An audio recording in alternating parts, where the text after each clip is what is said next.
नमस्कार।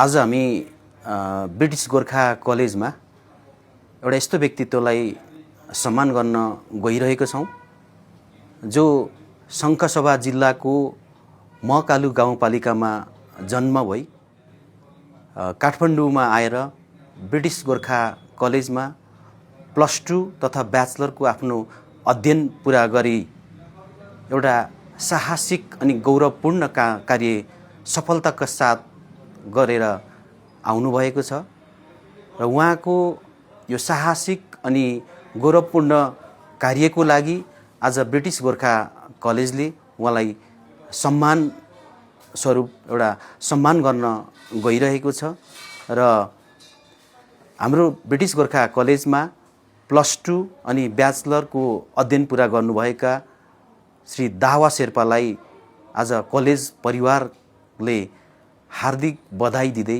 यो सम्मान पत्र प्रदान गर्न गइरहेको छौँ र यसको लागि ब्रिटिश गोर्खा कलेजका प्राचार्य श्री हिमाल शेर राईज्यूलाई म हार्दिक अनुरोध गर्न गइरहेको छु र त्योभन्दा अगाडि यो सम्मान पत्रमा के लेखिएको छ भन्ने कुरा म पढेर सुनाउन गइरहेको छु। ब्रिटिश गोर्खा कलेज बाँसबारी काठमाडौँ सम्मान पत्र। संसारकै सबैभन्दा अग्लो चुचुरो माउन्ट एभरेस्ट आरोहण जस्तो साहसिक तथा गौरवपूर्ण कार्य सफलतापूर्वक सम्पन्न गरी यसअघि पनि सफल आरोहण गरिसक्नुभएका हाम्रो कलेजका मेहनती अनुशासित तथा प्रेरणादायी विद्यार्थी श्री दावा शेर्पालाई उहाँको अदम्य साहस, आत्मविश्वास, देशप्रेम तथा युवा पुस्ताको लागि प्रेरणादायी योगदानको उच्च कदर गर्दै ब्रिटिश गोर्खा कलेज परिवार हार्दिक बधाईसहित यो सम्मान पत्र प्रदान गर्दछ। उहाँको आगामी जीवन अझ सफल, उज्जवल तथा प्रेरणादायी रहोस् भन्ने शुभकामना व्यक्त गर्दछौँ। श्यामकृष्ण बल सहप्राचार्य, हिमाल शेर राई प्राचार्य।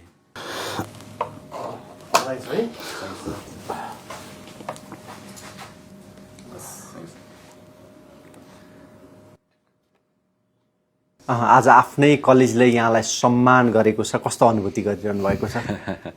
एकदम खुसी हजुर, खुसी फिल भइरहेछ हजुर। खुसी हुनुहुन्छ?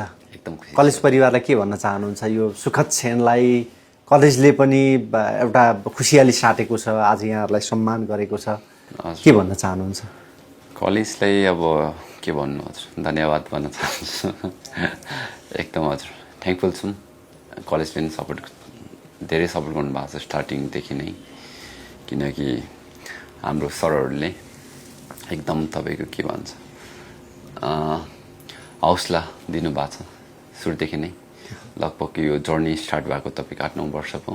8-9 वर्षदेखि नै हाम्रो टिचरहरू, बिजिसीको फ्यामिलीहरू सबैजना भनौँ न, उहाँहरूले धेरै इन्सपायर गर्नुभएको छ। मैले तपाईँको +2 यहीँ गरेँ, ब्याचलर्स पनि यहीँ सकाएँ। तपाईँको लगभग 8-9 वर्ष भयो तपाईँको।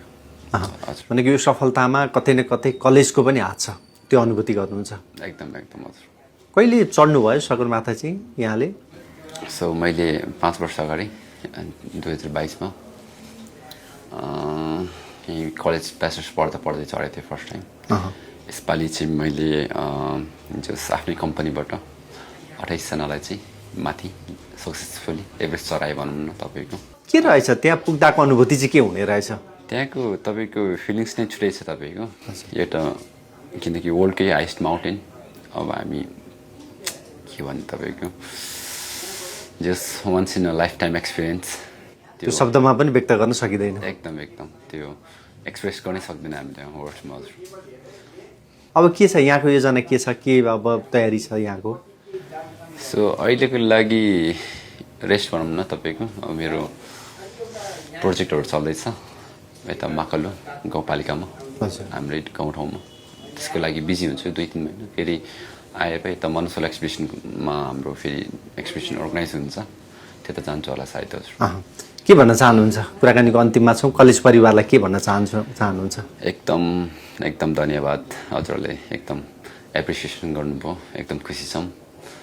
आउने दिनहरूमा अझै भनौँ न तपाईँको अझै यो त जस्ट एउटा स्टार्टिङ पोइन्टमा छौँ तपाईँको म अझै 15-20 वर्ष अझै छ तपाईँको जर्नी बाँकी छ अझै।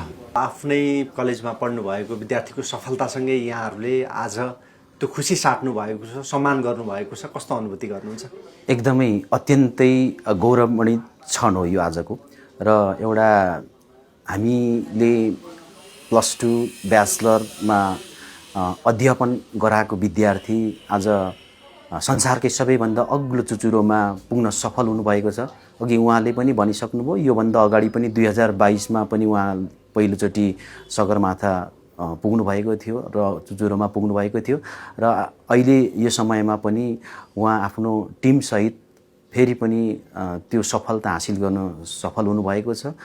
अझै उहाँलाई नजिकबाट चिन्दै गर्दाखेरि त अहिले उहाँ एउटा संस्थाको हेडको रूपमा काम गरिराख्नु भएको छ। SOS हिमालयन नेपालको चेयरम्यानको रूपमा पनि कार्यरत हुनुहुन्छ उहाँ। र यो सफलताहरू देख्दै गर्दाखेरि विद्यार्थीहरूको यस्तो खालको सफलता देख्दै गर्दा पक्कै पनि एउटा शिक्षक गौरवान्वित हुने कुराहरू अथवा खुसी हुने कुराहरू त छँदैछन्। र थप यो पनि एउटा हाम्रो लागि हाम्रो सफलता मान्छु म यसलाई चाहिँ। विद्यार्थीले यो लेभलको सफलता गर्नु हाम्रो आफ्नो पनि सफलता हो र यसमा ब्रिटिस गोर्खा कलेजको तर्फबाट जे जस्तो उहाँहरूलाई एउटा वातावरण दिएको थियो र आज त्यसैको परिणाम हो भन्छु म त यो। खुसी हुनुहुन्छ? एकदमै खुसी। सँगै मैले जोडेँ सर, अब नयाँ भर्नामा पनि यहाँहरू केन्द्रित भइरहनु भएको छ। विद्यार्थीहरूको चहल पहल हामीले देखिरहेका छौँ। अभिभावकहरूसँगको भेटघाट, विद्यार्थीसँगको काउन्सिलिङमा यहाँहरू केन्द्रित भइरहेको परिप्रेक्ष्यमा भर्ना अभियान कहाँ पुग्यो, कहिलेसम्म यहाँहरूको नयाँ भर्ना चल्नेछ र कुन कुन विषय रहेको छ सर ब्रिटिस गोर्खा कलेजमा? छोटो जानकारी गराइदिनु। ब्रिटिस गोर्खा कलेजमा हामीले सबै तह तबकाका विद्यार्थीहरूलाई भर्ना लिइरहेका छौँ। त्यसमा पनि इङ्ग्लिस, साइन्स, म्यानेजमेन्ट, ह्युमेनिटिज तिनैवटा स्ट्रिममा हामीले भर्ना लिइरहेका छौँ। हामी अब नेपाल सरकारको कुराअनुसार असार 1 गतेबाट पठन पाठन सुरुवातको कुरा गर्नुभएको छ। लगभग यो महिनाभरि हामी भर्ना प्रक्रियालाई नै अगाडि बढाउँछौँ। लगभग हामी भर्नाको अन्तिम चरणतिर पनि छौँ र अहिलेसम्म आएको विद्यार्थीहरू उहाँहरू एकदमै जेन्युन टाइपकै हुनुहुन्छ र अझै पनि जो भ्याली बाहिरको विद्यार्थीहरू आइपुगिसक्नु भएको छैन, उहाँहरू पनि टेलिफोन मार्फत, इमेल मार्फत उहाँहरू पनि सम्पर्कमा आइराख्नु भएको छ। र अब बाँकी रहेको हाम्रो भर्ना प्रक्रियामा उहाँहरू मात्रै जोडिनु बाँकी रहनु भएको छ र केही विद्यार्थीहरू जो अहिले काठमाडौँ महानगरको परीक्षा हिजो दिएर आज नतिजा प्रकाशन भएको छ र ती विद्यार्थीहरू जोडिन बाँकी छन् र अन्य केही सङ्घ संस्थाका विद्यार्थीहरू जोडिनु बाँकी छन्। बाँकी हाम्रो भर्ना प्रक्रिया हामी करिब अन्तिम चरणतिर नै छौँ। भर्नाको लागि ब्रिटिस गोर्खा कलेजमा एउटा विद्यार्थी कसरी आउन सक्छ, शुल्क के छ सर? हामीले पहिलादेखि नै भन्दै आएको कुराहरू हो। यो सबैको पहुँचको विद्यालय हो अथवा कलेज हो। यसमा सबै खालका विद्यार्थीहरू भर्ना हुन सक्छन् र फी स्ट्रक्चरको सवालमा पनि सबैको एफोर्डेबल टाइपकै छ। त्यसमा धेरै सम्भ्रान्त परिवारका मात्रै आउने अथवा एकदमै कम टाइपका आउने भन्दा पनि यो चाहिँ एभरेज औसत हिसाबले नै आउनुहुन्छ। विभिन्न छात्रवृत्ति प्रदान पनि गरिरहेको छौँ हामीले आवश्यकता अनुसार। यसलाई पनि मेरिट बेसमा एउटा, अर्को भनेको निड बेस र इथनिसिटी बेसमा तीनवटा क्याटेगोरी मिलाएर हामीले छात्रवृत्ति पनि प्रदान गरिरहेको छौँ। सबै समुदायका सबै तह तबकाका विद्यार्थीहरू भर्ना हुने संस्था हो। हुन्छ सर, यो महत्त्वपूर्ण समय संवादको लागि हामी धन्यवाद, विशेष आभार व्यक्त गर्छौँ। धन्यवाद सर। थ्याङ्क यू, नमस्कार सर।